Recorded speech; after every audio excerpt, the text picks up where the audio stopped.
Good morning, everyone. Happy late Mother's Day to all of the fantastic mothers out there. I didn't get a chance to thank you personally, but thank you for being fantastic mothers and happy late Mother's Day. But you guys know me, Aimee, here with Fern, Russell, and our guest today is Corinne LaFont, and we're listening to Author Talks. You guys, hey, how are you guys? What is up, everybody? I have missed you.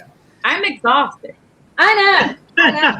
I am too, but I'm pretty excited because I think Corin sounds pretty intense. I think we're going to have an intense information-filled podcast It's today. going to be a lot of fun. I want to interject here. And say, I am not only a mother on one day. Every day for me is Mother's Day. Okay? So I am having a party and celebrating every day. Just to let the world know. Every day Mother's Day is a nightmare thought. Because I become a slave on Mother's Day. My wife keeps saying, well, it's Mother's Day. It's Mother's Day. Melinda works hard. You do that, Melinda. I love it. She should do that more often to you, Russell. Right. Well, Melinda. You know, I celebrate my unbirthday every day. Of course, every day. Every day is my unbirthday. You know, every day. I remember Alice in Wonderland. A very merry unbirthday to you. Oh no! Don't let Fern start singing, or we'll lose all our viewers. Fern did something cool this weekend. So Fern, tell us about your weekend. Well, I was at DegaCon in Dayton. We were there selling books. We got to meet amazing new readers and amazing fellow vendors. We got to see people we hadn't seen in ages. So it was really nice. And you can see on my door, I've got 2 new posters from Mustafa. I see my picture there. I see my picture there. The Wonder Woman. You got me there. I look good. Thank you. Now, Mustafa, he works for Marvel and DC. He is an official artist for them. I mean, his work is just glorious. And behind Batman, you see Batman. On the reverse of Batman is Superman. But I love Batman. I love the dark and broody. He's just a rich dude with toys. I don't know if you can see it, but that one right there is Mustafa. It's Doctor Strange. I can't see it. I would go get it, but I don't want to get up. But he's such a great artist. And you know, for someone with that level of success, what I really like about him is that he is very down to earth, easy to talk to. He's not arrogant. You know, I introduced him to Rosa because I was like, you know, trying to get her to network. And you know how shy she is. And he was really, really nice and encouraging. So I really enjoy chatting with him and getting to know him a little bit better. We hadn't seen him since 2019. It was like, yay! Look, you're still on. We love you. So much fun. He is the sweetest guy. I honestly, when I met him, I was talking to him, and I don't know. I mean, I know celebrities, but I didn't know like him. And then when they announced it at DegaCon, when I was there with you, Fern, I was like, oh my gosh, I had no idea. And I was like super impatient about getting my photos. He was lucky he got to meet you, Aimee. No. James, really? Really? You're going to go there, James? No, I have pants on. Oh, he says, look, I have pants on. Okay.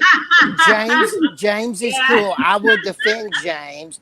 And by the way, what happened to when they post their comment?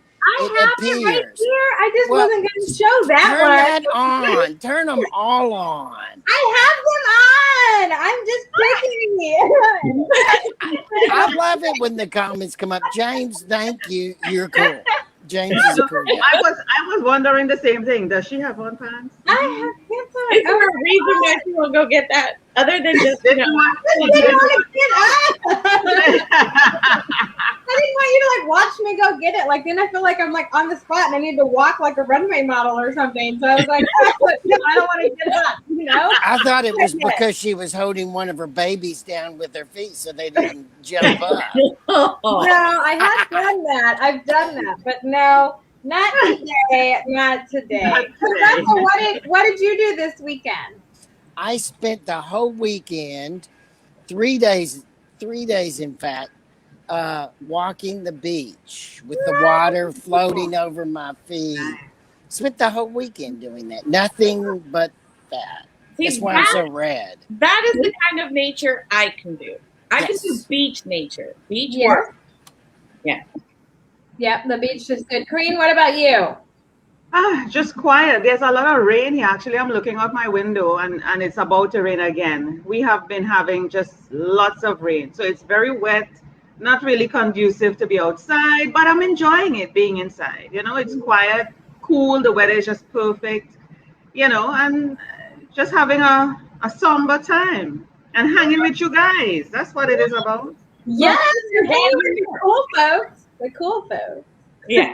We're very glad to have you, Corin, and we're very happy that you're going to be presenting for the Houston Writers Guild.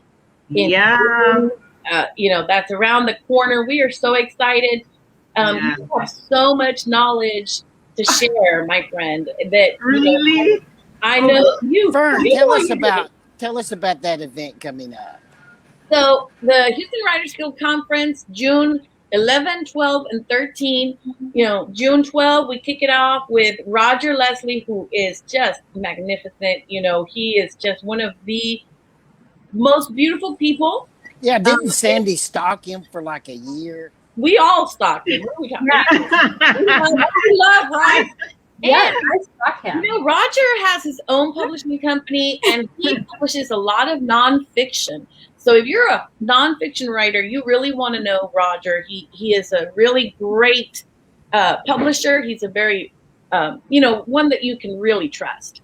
And he's one of the most, people of great integrity that I know. I just love him, And so he's going to kick it off. And then we have John Simons, who was the creator of Comic Palooza. In 3 years, he took it from a small event that he was hosting. Jan, I hear you. I've got to eat my coffee, girl. Trying to wake up. But he started his Comic Palooza in his comic book store, and in 3 years, it was having to be hosted at George R. Brown because it had grown that much. So. Yes, Sandy. That's how it works. I think Sandy has like 3 or 4 court orders against her stocking feet. I mean, Sandy. Gee. Cor, I love Corin's laughing. Yeah, she likes a lot of people. But before Russell, what is it to add another one? What is it to add another one? I mean, if she already has 3 or 4, I mean, well, I think Roger's one of them. Sandy, okay, it's the biggest compliment you can give to Sandy. That's but no, before we popped on to go live with you guys, we were having a very interesting conversation about social media, especially about Clubhouse. So on Through the Eyes of Authors for the month of May, we're going through, social media marketing made easy. And so last Monday, if you missed it, we just did an introduction into what exactly social media marketing is and why you should be doing it and kind of what it looks like on each platform. This evening, we're going to be talking about the research that goes into creating your strategy for marketing on social media. And it doesn't really have to be super time consuming or anything. Fern's going to be on tonight. She has some great articles and information to share that we're going to kind of piggyback off. But remember, it's super informal. There isn't really a whole PowerPoint to it. It's more conversational because we want to make sure that you guys are understanding and can implement this. So we share our screen a lot and walk you through some of the things that are difficult for people to kind of get hung up or give you examples. So it's more of us sharing our screen, making sure that you leave Monday night knowing how to do what we talked about. So very informal. There are no stupid questions. Social media marketing can be very difficult. So bring all of your questions and definitely a pen and a notepad because you're going to need to write stuff down. But we were talking with Kareen earlier about Clubhouse, and we kind of got off on this subject. I called Yeah, Clubhouse. you actually got in a good argument. The viewers need to hear this argument. It was good. So we were talking about Clubhouse and how it's very live in the moment. Just to kind of recap here, it was very, live in the moment. Nothing's recorded, and I classified it as a social media platform that's not really social. And so me and Kareen kind of started going back and forth behind it. So Kareen, how do you view Clubhouse? Well, let's start off by me saying I do not have a Clubhouse account, so the owners are not going to like me. But it's I don't new. either. It's okay. It is new, and I see a lot of people are jumping on it. And for me, my personality is not to run behind, the shiny object things. So Right. anytime something new comes out, I'm not going to just rush and say, "Ooh, I need to be on that. Ooh, I need to have one of that." No, that's just not my personality. But other people are using it, and yes, it has some curiosity in my mind. I wonder what this is, but the thing is I stick to the things that works for me. So like the Facebook and the LinkedIn and stuff like that. But Aimee was saying that she doesn't consider it to be social, and from what she described to me, from what she knew, is that it is a platform that allows live, when live events are happening, the speakers and the engagement happening at the same time. So there are no replays, you cannot come back to watch and so on. So I was saying to her that creates a situation of importance for people who are attending. So, for example, if I attended an event in Clubhouse, I could say to Aimee, "Hey, Aimee, you missed out. Hey, Fern, you missed out." So it makes me feel, oh, well, I guess people might feel important because they attended something that Aimee and Fern did not attend. So I know more, or I know something that Aimee doesn't know. Yeah, you have the exclusive insight there. Yeah. Exactly. When that may not necessarily be so, but Yeah. it creates that perception that I have something that Aimee didn't have access, and she will not have access because there are no replays. So I have this thing. So it creates that, and I think that is probably the thinking behind it. The whole building of the platform. Now, Right. Aimee was saying that it's not social, and I said to her, hold on. All platforms have its own purpose, reasoning, thinking, and so on behind it, driving it. And the thing is, it is social because if there is engagement for a particular period of time, it is social because you come in, I talk to whoever it is, I engage with the speaker, the other people who are there, and I move on. Now, Aimee is thinking it's not carrying on that get to know you, get to like you, I want to connect, It's more it's not, networking. It's yeah, more business fight. I'm in. I got what I want. I'm out. but I'm only talking to you because I need this information. I want to build a connection, referral, whatever, and then I'm bouncing. Right? I'm out. that's what the nature of the beast is right now. Everybody's just like, hey, I don't really need to know you. I don't need to know you have how much kids and your husband and where you eat and what's your favorite meal. I just want to connect with you. What can you do for me? What can I do for you? Let's keep this thing. That's more of a business networking. I'm building my business kind of thing. That's not really social networking, right? So Yes, I agree. It has more of a business slant to it, but it has a purpose. And the thing is, it is still social for those people who consider social to be that way. Yeah. So that's how they socialize. Because I would classify it as the new meetup. Everybody went for meetup, and they used to like go and meet in person or do live events, on meetup. That's, I guess, how I would classify Clubhouse. And I never classified meetup as a social event because it was more or not a social event, a social network, because it was more about hosting speakers or events. So it's more of an event platform. I guess it's a better way of classifying it. But so then what that is saying, Aimee, is that Clubhouse is not for you because your purpose is to get to know people. It's more than just the business. I want to get to know you. I wish I could be on Clubhouse. I'm not on Clubhouse because I don't have an Apple. Like Amy's a hustler, Corn. That's what's going on. I would be on it. I would be on it, and I would engage and be like, "Hey, girl, how are you?" Can I ask a stupid question? You said there's no stupid questions, but I don't believe that cliche. But I would be nice. You skipped ahead. I'm behind.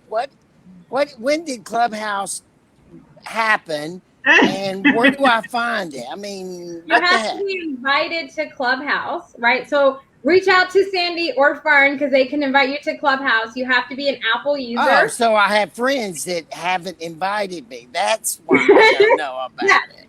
Yeah, your friends have not invited you to it. But it's an exclusive platform in that sense is that right now it's only on Apple and you have to be invited to be on it. So I'm very jealous of my Apple friends because they get to be on this platform and I don't. So I live vicariously through you guys. So I guess it kind of feeds off of Kareem's point of it's like exclusive content. So I kind of see it as like if you are a speaker or you have webinars and courses that you offer all the time, you can kind of funnel people to your clubhouse and give them an exclusive deal or whatever live in the moment. It's only good while I'm talking and then it goes away. That's kind of the benefits that I see of that social media platform. I put that in quotations. I guess that would be the benefit that I would see for that platform, I guess, in a sense. But hold on there, Aimee. You said it's connected to Apple.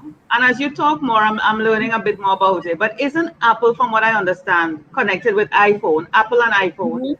And so iPhone people, makers, creators, this is the thinking behind their whole product.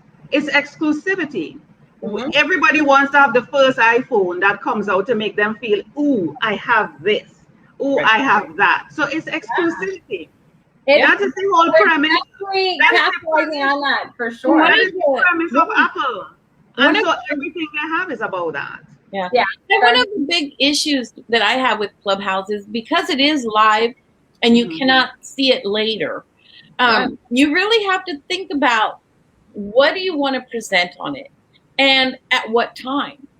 At what you really have to explore at what time is your audience going to be available, because like the only reason I'm on it is because I was invited to a Clubhouse chat about the future of publishing, and we didn't have that many people join us live, and I think it was because it was kind of in the middle of a work week day, but the people who are doing publishing maybe full time were the ones who were kind of target there. No fun. I am going to jump in here. Here's what. You are coming from what you're used to and what we are used to. Consider your target audience, the time. After they put the kids to bed, they come from work. When would be the best time, so on and so forth. Remember, this is exclusivity. It's the reverse. You have to make the time. You think this is important, you make the time. You get rid of Russell. You get rid of Russell. Aimee, you had a date with Russell. Forget it. Cancel the date with Russell. Where did you guys find Corn? She brings energy, like burst of energy to this. I love it. Forget the date. Forget the date with Russell. Find an excuse and say, Russell, I got no, so I don't disagree with you, but I don't 100% agree with you. You better not disagree with her. Hear me out. This is a good thought, I think, but maybe it's just me. So I feel like if you're wanting that exclusivity and, to get people on to do an offer, you need to do it when most of your audience is online. Because if you only do an exclusive offer when none of your people are on, it's a waste of your time and you're not getting sales. You're not getting anything like that. So you need to know when your target market is or nothing's going to happen. No. You don't need to have the majority to start yapping. There will be people who are not like you and us who are going to jump in on that Clubhouse. And all they need, because they're not going for the large numbers, exclusivity is not about the masses. It's about the few. It's about the few. Hold on. It's about the few who have this particular thing in their hands. And once they have this particular thing in their hand, they can say, hey, I got this. You missed this. And all they need to do is start talking. They don't need a majority. They don't need a majority. They need the few. So you're thinking, oh, consider me. I am special. No. They are not concerned about what you think about yourself. They know who they're targeting, and they know the people who they're targeting will get rid of Russell, end the date with Russell, forget food, throw Aimee under the bus, and attend that thing, because they know that I, Corinne, want to be special and say, I was there. Yeah. You were not. And It's a different psychology, sweetie. It's a different Hey, psychology. I have a degree in psychology. I totally understand that whole thing. Yes. I just don't necessarily, that would not be for me. Like this strategy. That's right. That's just me personally, though. I That, you know, know. hey, do what you. That's just me personally. But I know, Corinne, that you're speaking at the Houston Writers Guild, so I'm going to kick it on over to Fern. So let's talk about ready, set, pitch. So I can, you know, I need to regather myself here. So I'm kicking on over to Fern. I threw her under the bus. I threw Aimee under the bus. I'm okay being thrown under the bus. It's all good. I'm going to talk about ready, set, pitch, because I know you're talking about some awesome stuff for this coming event, June 11th through the 13th. So I'm going to kick it on over to Fern.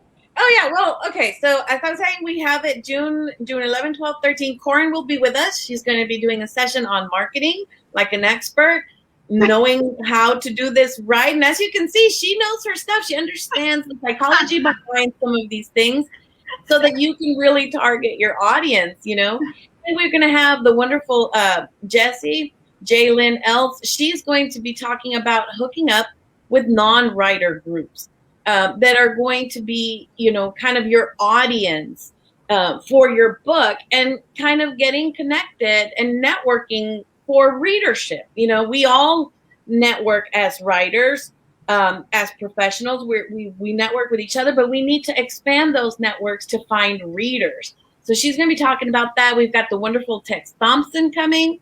She does a wonderful workshop for us on Sunday. She will also be presenting Saturday. And we have just amazing, you know, genre-specific sessions for our authors. We've got Terry Hill, who is a NASA person. He's going to be talking about science fiction and fantasy and how the two genres work together and how to keep, you know, how to categorize each one and understand what they are.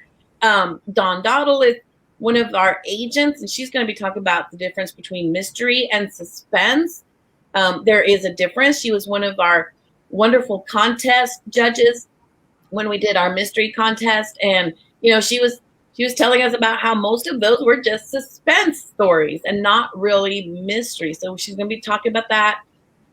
We have the wonderful Joanna Jordan, who is going to be talking about writing for healing, you know, using your life experiences and your writing, not just to heal yourself, but also to help others heal.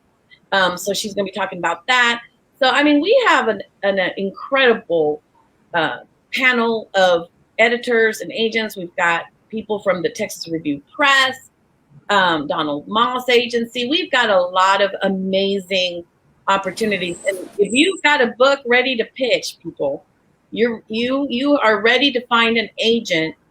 You want to check out the agents that are going to be there. Check out who you can pitch to, because I'm definitely pitching to Ray, because you know, she's looking for science fiction fantasy. So you definitely want to join in the conference. It's all virtual, so you know you can be in your PJs. Pants are optional. Boy, that gives Aimee a relief. Yes, you know, I'm going to be there. You know it. I'm not going to stand up, but I'll be there. Yes, you had me at pants are optional. You had me there. Pants are optional. Just make sure you look good on top. And I love that. I love that. yeah. No, yeah. Yeah, and Jen is like, it's scary. It is kind of scary to get out there and to pitch to agents, to publishers, you know, to put your work out there. But, you know, it's what we are here for. That's why we write. So finding your audience, building your platform. You don't want to miss Corinne's presentation on marketing yourself. I don't want to miss it. I mean, I've got to hear this. I just hope Amy's there for her to beat up on. Aimee, will you appear with Corinne? It seems to really pick it up. All day. I'm totally game for it. But we have such a limited amount of time. But I'm all game for it. I learn new things all the time. And other people's point of views and stuff are welcome. So yes, I'll be there. I can be your punching bag. I can take it. I'm good. I'm good. No matter to me. I'm all good. But no, I am very excited about this whole event. But Corinne, you also have a podcast that you have authors on. So how about you tell authors how they can get in touch with you if they'd like to be on your show? Well, the best way to go, you see my website, I think, at the bottom there. And on my website, it will take you, there is a tab that says podcast. So if you go there, you'll be able to see all the, different interviews that I've done. And of course, you can contact me on my website. Feel free to reach out to me. I'm very easy to find. If you can't find my website or you forget, just remember my name, Corinne Lafont. Google me. A lot of things are going to come up, and you just reach me. And if not, if you can pull Aimee from under the bus, she's going to. I'm okay. I don't mind. But no, if you also need help, get in touch with Corinne. I have her email address because you know, ladies like that, I can get you in touch with her. 100%. If you can get her from under the bus, just ask her for my contacts. And my podcast is called Between the Lines, and I interview all sorts of people. It's not only authors. I do speakers. I do persons in spirituality. I do entrepreneurs, because you learn a lot from a lot of people. And you will hear, and the conversation that we have is much like this. And as a matter of fact, when I come to the Houston Writers Guild next month, which is actually about exactly a month away from today, I'm thinking about it, and I don't want to do a presentation. My format will not be a presentation to say, PowerPoint slides. I like engagement. I like to hear what people have to say, what they're going through, and just come in there, just come in there like what we're doing now, so that I can answer the questions, and other people can say, hey, they have done that. This happened for them. This didn't happen, and just come in there. So it's going to be very intensive, like how Russell is saying he's enjoying this. Very intensive. And just engage, just really engage. That's what you will be expecting. Yeah. It's gonna be good. I mean, this is a great opportunity. It's not expensive at all, and to get really expert help on these subjects, and knowing how to connect, knowing how to network, knowing how to brand yourself, and creating that author platform for your book and for your speaking, because that's the other part. Like you're talking about your podcast. That is the best way to get your message out there, to get your book out there. And it's not just all about my book, but it's about what are you trying to what is the takeaway? What's the takeaway from your book? What do readers walk away from with it? And so I think that's the key thing that you bring to it, Corinne. Yeah, thank you so much. I appreciate that. Well, I certainly enjoyed the interview we did. I mean, we totally talked about all kinds of things, which is awesome. Yeah. No, I literally have fun. I'm enjoying this. Seriously, I'm enjoying this. This is fun. The only thing I'm missing, my cigar. I don't smoke, but I'm willing to try a cigar. You should. It's awesome. You don't have to inhale, which is what I like about the cigar. You don't inhale. You enjoy the flavor, enjoy the smoke. Oh, so I can just look. I can look cool. That's part of the exclusivity. I can look cool. Yeah, that is my cool thing. It sort of happened from the COVID. Because now I can be smoking while I'm here with everybody, because I'm not like bugging anybody with my smoke. So that's my thing now. And Russell, are you inhaling? What are you doing? Well, Fern inhales. Trust me, I've smoked cigars with her. She's a great editor, but sometimes. Hey, don't be throwing Fern under the bus, okay? I can't help myself. Everybody take a turn under the bus. I can't. I hope Corinne. I hope you come back. Yeah. This kind of energy, I would love it if you would come back. Aimee in the knows. future. Listen to me, Russell. Aimee and Fern knows. They just need to email me and say, Corinne, can you do so? Well, and they I'm don't like, invite me to anything, so I'm going to have to remind them, because I don't get invited to anything. I'm not on Apple. I can't invite you. I invite you. Sorry, Russell, you're not special. Accept it. You're not special. I know my wife tells me that all the time. You're not special. We invite you to all kinds of things. I don't know what you're talking about. We love you. Russell, don't you worry, sweetie. Don't you worry. Just ask Trust Aimee. me, I'm not that worried. Oh, Russell, you should be. You should be worried. Yes, you should be. This is No, fun. This is fun. no, Russell, I'm we love looking you. forward. I'm looking forward to the Writers Guild conference. It's going to be fun.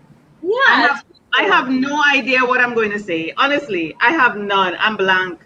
So I if you're think people listening to believe this, that. I think people yeah, believe that. yeah, You have no idea. I have no idea. I have no idea what I'm going to talk about. I am Only actually, before you cut I'm us off, actually I need to do waiting. the YouTube thing. Oh yeah. Yeah, I am just So, waiting for people to show up, and then I'll know what to say. well, and that is really a wonderful thing, because then you can really help the people who are there, Yeah, which is really more powerful. As far as you've invested in coming to this conference, you're going to get what you need. Because the presentations are tailored for you, and the speakers are going to be helping you with what is the issue you're having. As far as marketing and such. So yeah, yeah. And I prefer to be, on the ball, on point, right in the moment. And it also speaks to your knowledge on something. When persons, not that I'm trying to put anybody down, there are times and place for a PowerPoint where you can be guided and you stick to that. I like to be interactive. Ask me anything, on the spot. I'm ready with an answer for you. If I don't have an answer, I say, hey, I don't know. I'm not familiar. Just like I said, I didn't know Clubhouse. I don't have an account. I was guided, and based on that, I was able to give my own interpretation and feeling on it. Yeah. yeah. So, yeah. no, I love it. Russell, talk to us about YouTube. Okay.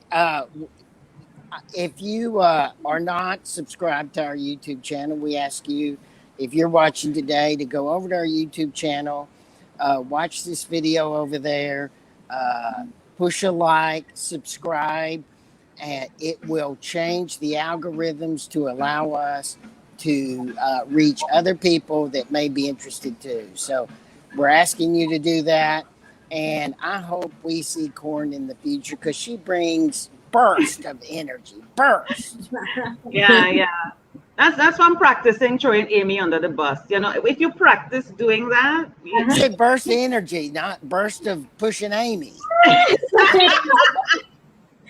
all good. I knew where she was going. It's all good. It's all good. But no, you guys, I love Mondays with you guys. You guys are amazing. Corinne, I love talking to you every time. And I'm sending people to your podcast. But you guys, tonight on Through the Eyes of Authors, if you are joining, we're talking strategy and the research that you need to put in behind for strategy on your social media marketing, especially for authors. Fern has some great websites and tips that she's going to share with us. Remember, it's very informal, conversational. We just want to engage, make sure that you understand how you can market your book for yourself. So join us tonight on Through the Eyes of Authors. But other than that, Corinne, thank you so much for taking the time to meet with us today. Fantastic conversation. Great Monday. I love the energy, like Russell said. So until then, you guys, where's my cursor? Okay. Until then, you guys have a fantastic rest of your Monday and a great week. And we'll catch you all next Monday. Bye, everyone.